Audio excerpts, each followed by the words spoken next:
Todo empezó mucho antes de Bolívar, mucho antes de San Martín, mucho antes de 1808.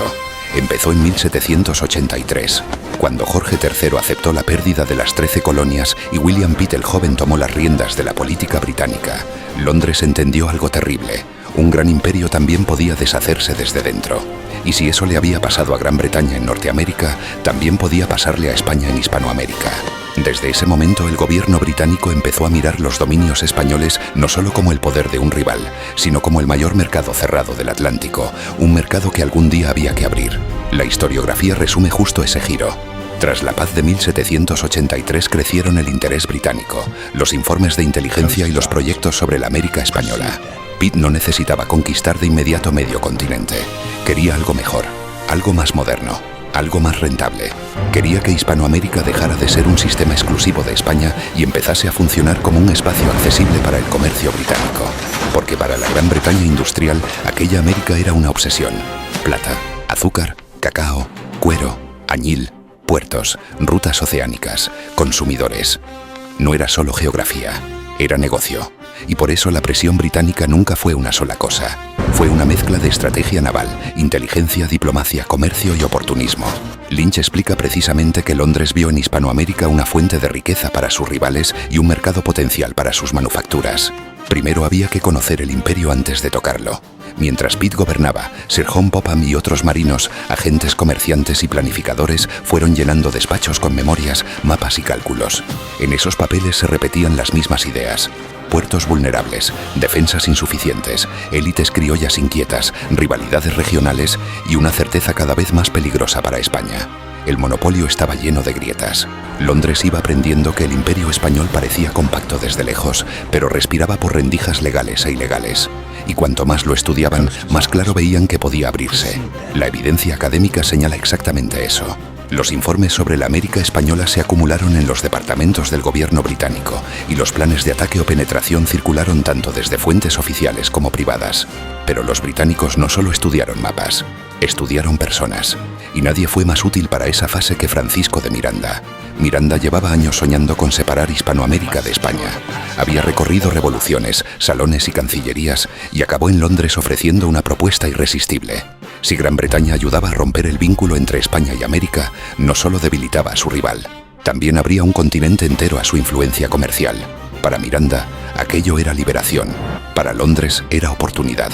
Y en esa convergencia de intereses, hombres como Pitt y Popham escucharon con atención. No porque fueran idealistas, sino porque Miranda ponía palabras políticas a lo que Gran Bretaña llevaba años pensando en términos estratégicos. Los estudios sobre la política británica en la región vinculan claramente a Miranda con esos círculos de discusión sobre la intervención y las expediciones. A veces, sin embargo, no hacía falta romper todo el edificio. Bastaba con arrancar piezas clave. En 1797, Sir Ralph Abercrombie atacó Trinidad y se la arrebató a España. El gobernador José María Chacón no pudo evitar la pérdida, y después Thomas Picton consolidó la nueva posesión británica. Aquello no fue una simple conquista insular. Trinidad era una base adelantada en el Caribe meridional, una pieza de enorme valor junto a la fachada continental sudamericana. Londres no improvisaba. Iba colocando posiciones alrededor del tablero hispanoamericano, tanteando bordes, asegurando llaves, aprendiendo dónde apretar. La conquista de Trinidad en 1797 está firmemente documentada y figura entre las pocas acciones directas británicas de ese primer periodo. Pero no todos los planes llegaban con uniformes rojos. A veces el arma era una bodega de barco, una póliza de seguro, una licencia ambigua, una factura firmada lejos del puerto, un comerciante neutral. Mientras los gobiernos hablaban de guerra y alianzas, casas mercantiles británicas y redes atlánticas fueron acostumbrando a muchas élites americanas a comerciar por fuera del monopolio español. Antes de romper el imperio políticamente, había que enseñarle a sus periferias que podían respirar económicamente sin Madrid ni Cádiz. Esa fue una de las jugadas más finas de toda la partida. Convertir la excepción en costumbre, el contrabando en hábito y la dependencia del sistema español en un estorbo cada vez más visible. La propia historiografía sobre la política británica hacia Hispanoamérica insiste en esos canales de comercio legal e ilegal como parte del problema estratégico. Después llegó la fase más visible, Buenos Aires, y allí la teoría se convirtió en intento. Thomas Maitland había dado forma a una idea operacional poderosa: entrar por el Río de la Plata, usar el sur como puerta y proyectar desde allí una ofensiva hacia Chile y Perú. John Popham empujó esa visión con la impaciencia de los hombres que creen ver una oportunidad histórica, y William Carr Beresford acabó poniendo el cuerpo militar a la operación. Lo que Londres imaginaba ya no era solo una apertura comercial, era una irrupción decisiva en el sistema español desde uno de sus flancos. La investigación sobre la política británica en esos años confirma que hubo múltiples proyectos de actuación y que el Río de la Plata se convirtió en uno de los escenarios más tentadores.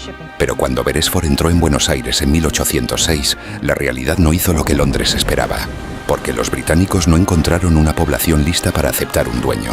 Encontraron resistencia.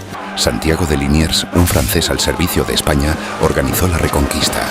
Martín de Álzaga movilizó al cabildo y a la ciudad. Cornelio Saavedra, al frente de milicias criollas, combatió al invasor. Y de pronto la escena dejó al descubierto una verdad incómoda para los británicos. Antes de la independencia, muchos criollos todavía preferían el marco imperial español a una ocupación inglesa. Buenos Aires y Montevideo no cayeron mansamente en brazos de Londres. Peleaban. Y peleaban por no ser británicas.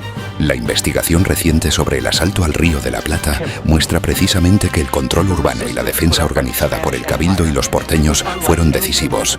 Aquella derrota enseñó a Gran Bretaña una lección decisiva. Si ocupas, te rechazan. Si invades, te combaten. Si llegas como dueño, despiertas una resistencia que quizá ni sabías que seguía viva. Así que el método tenía que cambiar. Y ahí la política británica se hizo más fría y más inteligente. Londres empezó a comprender que no necesitaba plantar su bandera en Lima ni gobernar directamente México. Le bastaba con algo mucho más rentable, que esos territorios dejaran de pertenecer plenamente a España y quedaran abiertos al comercio británico. Esa es la gran evolución de la estrategia, del golpe directo a la influencia indirecta, de la ocupación a la dependencia comercial, de la conquista al dominio económico.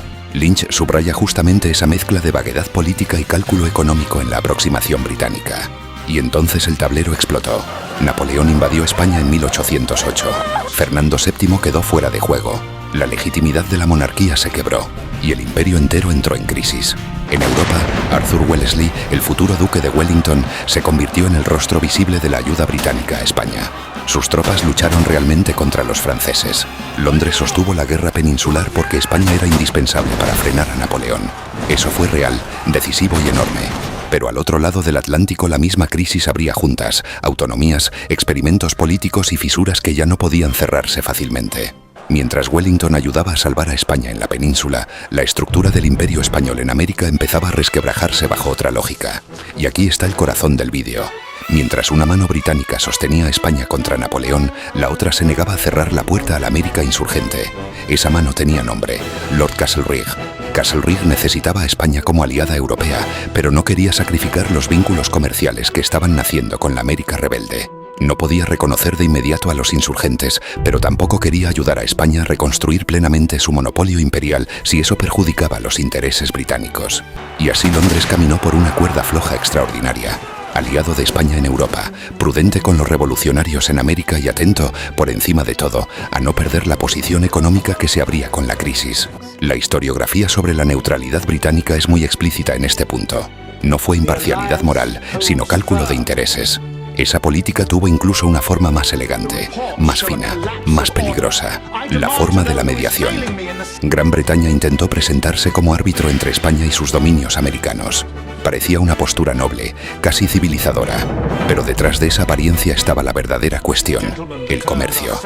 Si Londres mediaba, también podía legitimarse como interlocutor indispensable, mantener el contacto con las nuevas autoridades americanas y garantizar que los puertos no volvieran a cerrarse del todo al tráfico británico. Lord Strangford encarnó muy bien ese imperio diplomático que no siempre avanzaba con cañones, sino con notas, embajadas y equilibrios calculados. Y por encima de él seguía Castlereagh, administrando una neutralidad que en realidad protegía los intereses británicos a ambos lados del conflicto. Ahí se escondía el gran secreto del poder británico en el siglo XIX.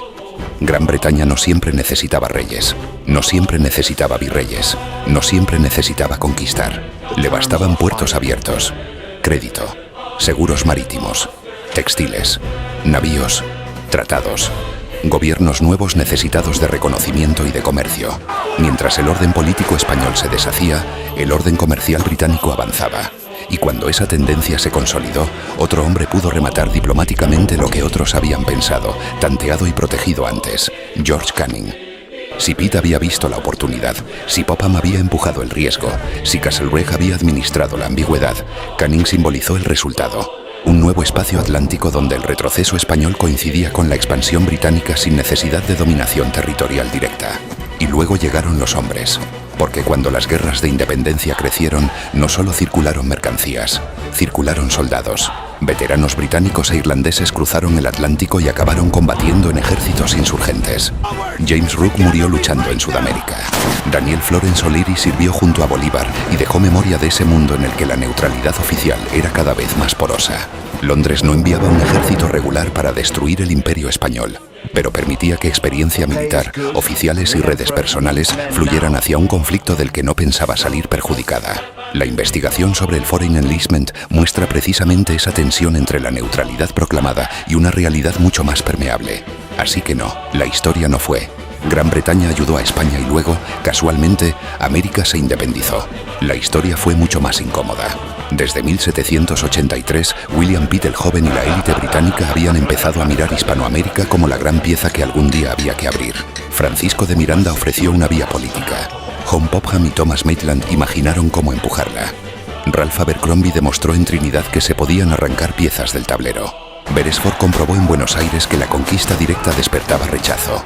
Liniers, Álzaga y Saavedra dejaron claro que el Imperio español todavía podía defenderse. Wellington sostuvo a España en Europa cuando Napoleón quiso devorarla. Castlereagh protegió la neutralidad útil para Gran Bretaña. Strangford dio forma diplomática a esa maniobra. Rooke y O'Leary mostraron cómo la porosidad británica acababa llegando también al campo de batalla. Y Canning terminó recogiendo los frutos diplomáticos y comerciales de un mundo hispano fragmentado. Ayudar a España contra Napoleón era necesario. ¿Salvar intacto el Imperio español en América? No. Gran Bretaña no destruyó sola el Imperio español. Eso sería demasiado simple. Pero tampoco fue una espectadora inocente. Perdió las 13 colonias. Aprendió cómo podía quebrarse un imperio. Probó planes, midió debilidades, golpeó los márgenes. Fracasó por la fuerza. Entró por el comercio. Y cuando llegó la crisis definitiva de España, convirtió Hispanoamérica en la gran victoria que no había podido conquistar abiertamente. Porque no siempre se gana ocupando. A veces se gana dejando que otro se rompa en el momento exacto. Cuando el gran Blas de Lezo dejó aquella frase inmortal: todo buen español debería mear siempre mirando a Inglaterra, no hablaba desde el capricho. Hablaba desde la experiencia, desde la memoria de un enemigo que cuando no podía vencernos de frente, buscaba debilitarnos por dentro. Porque hay aliados que no llegan para salvarte, llegan para usarte, para esperar tu momento de debilidad y para ocupar el lugar que dejes vacío. Nunca te fíes de quien te tiende una mano, si con la otra está preparando tu caída. Cancela la leyenda, comparte la verdad.